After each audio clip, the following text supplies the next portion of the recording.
आज की इस वीडियो में हम पढ़ेंगे गुलमोहर बुक के चैप्टर नंबर 8 को। टाइटल है माई अननोन फ्रेंड, यानी मेरा एक अनजान दोस्त। इस चैप्टर को लिखा है स्टीफन लीकोक ने। इस कहानी में नरेटर की मुलाकात एक अनजान व्यक्ति से होती है। वह अनजान व्यक्ति दावा करता है कि वह नरेटर को बहुत ही अच्छे से जानता है, लेकिन नरेटर उस व्यक्ति को पहचान नहीं पाते। फिर भी उससे काफी समय तक बातें करती हैं। इसी बारे में ये पूरा चैप्टर लिखा हुआ है।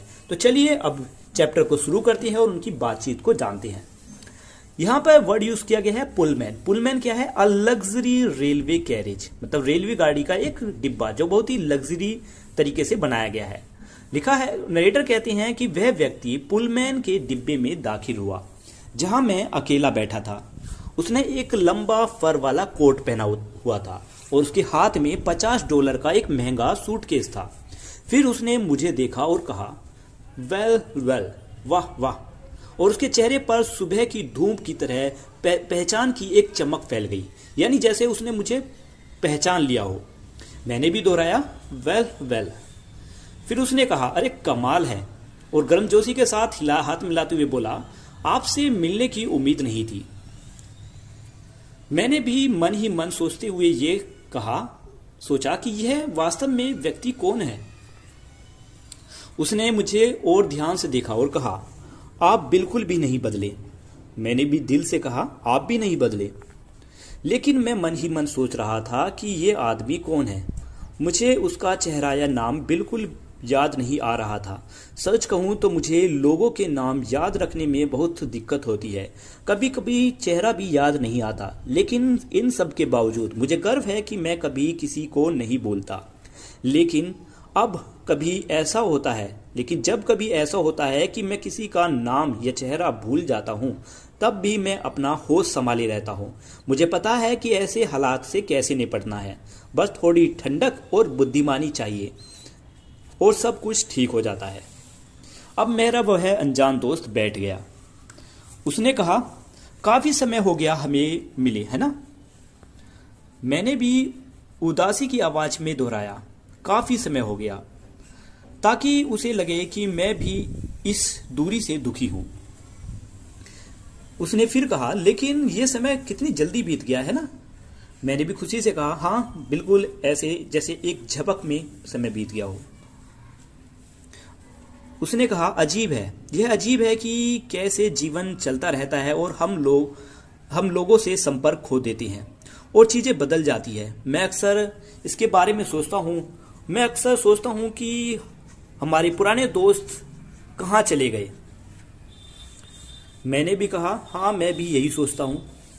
उसने पूछा, क्या आप कभी पुरानी जगह पर वापस जाते हैं?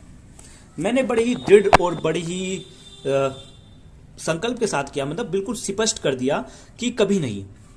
यह बात पूरी तरह से सच होनी चाहिए। मुझे लगा कि पुरानी जगह को हमेशा के लिए चर्चा से बाहर कर देना चाहिए, जब तक कि मुझे इस बात का पता न चले कि वो किस जगह के बारे में बात कर रहा है, वह जगह कौन सी है। उसने फिर आगे कहा, हाँ मुझे लगता है कि आप शायद इसकी परवाह नहीं करेंगे। मैंने धीरे से कहा, हाँ अब मैं परवाह नहीं करता। इस बातचीत से मैंने पहली जानकारी हासिल कर ली थी। जाहिर था कि कोई पुरानी जगह थी जहां पर मैं अब जाना नहीं चाहता। यह मेरे लिए आगे बढ़ने का एक आधार बन सकता था। थोड़ी देर बाद उसने फिर से बात शुरू की। उसने कहा, हाँ मैं कभी कभी पुराने दोस्तों से मिलता हूं और वे तुम्हारे बारे में पूछते हैं। सोचता हूं कि तुम क्या कर रहे हो।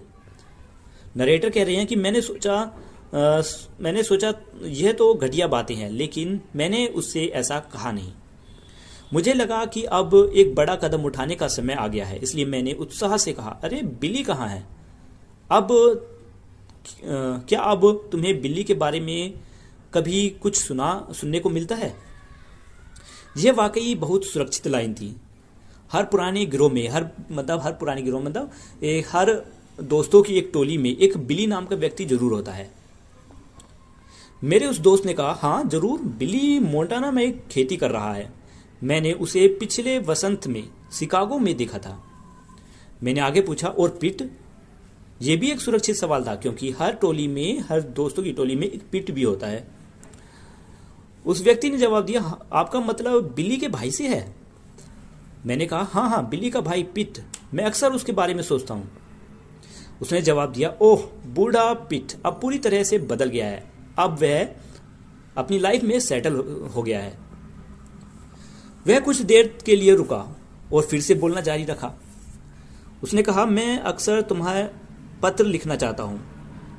उसकी आवाज़ में एक ढीलापन था। उसने कहा कि खासकर जब मैं तुम्हारे खोने के बारे में सुना, मतलब मैं तुम्हें हम अक्सर पत्र लिखना चाहता था जब मैंने तुम्हारे बारे में सुना कि तुमने वो चीज़ खो दी है। फिर यहाँ पर नरेटर कह रहे हैं कि मैं चुप रहा। मैंने क्या खोया था? क्या ये पैसा था? और अगर पैसा था तो कितना था? और मैंने इसे क्यों खोया था? ये बातें नरेटर सोच रहे हैं। फिर वह अनजान व्यक्ति गंभीरता से कहता है, ऐसा नुकसान कभी भुलाया नहीं जा सकता। नरेटर सोच रहे हैं, जाहिर था कि ये मेरी बारे में बात कर रही हैं कि शायद मैं बर्बाद हो चुका हूं, इसलिए मैंने कुछ नहीं कहा। उस आदमी ने कहा, हाँ, मौत हमेशा दुखद होती है।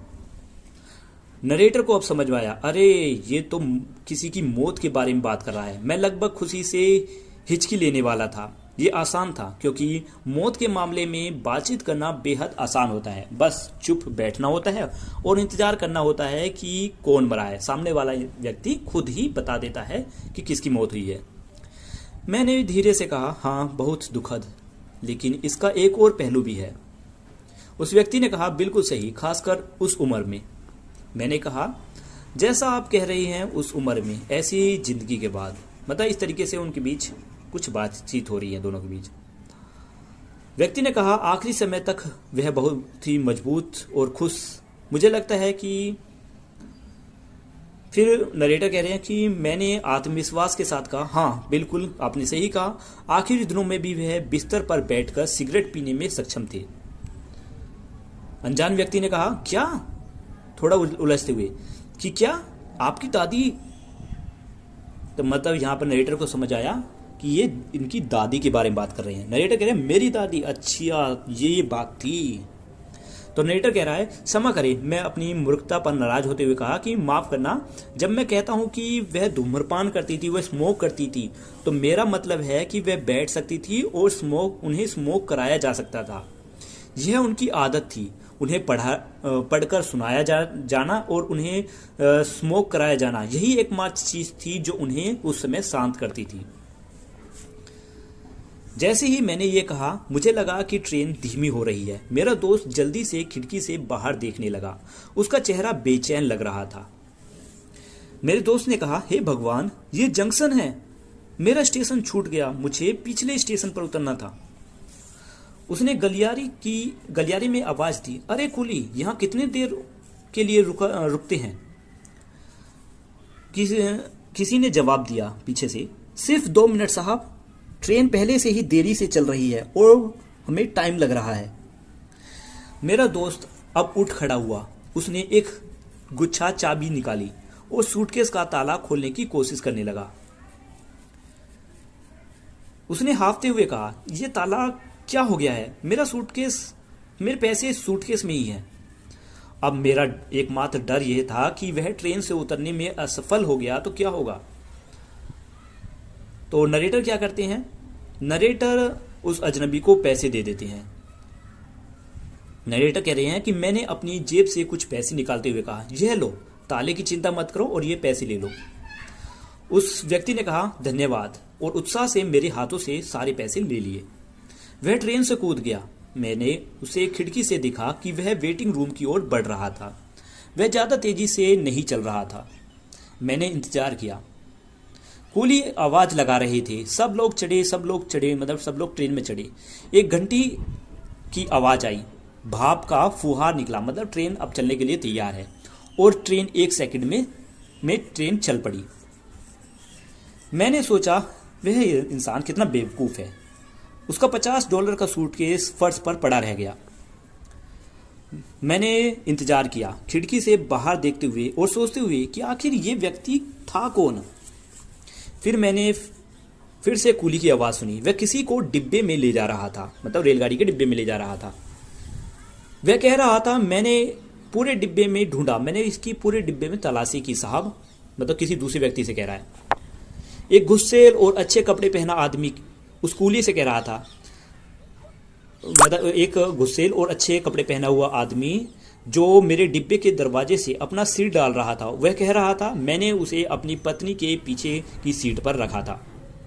फिर अचानक उसका चेहरा भी पहचान की भाव से चमक उठा, लेकिन यह पहचान मेरे लिए नहीं थी, यह $50 सूटकेस के लिए थी। उसने कहा, अरे ये रहा मेरा सूटकेस, सूटकेस को पकड़कर ले जाते हुए। मैं उस समय निराशा में डूब चुका था। मैंने सोचा, पुराने दोस्त, पीठ की शादी, मेरी दादी की मौत, हे भगवान, और मेरे पैसे। मुझे अब सब समझ आ गया।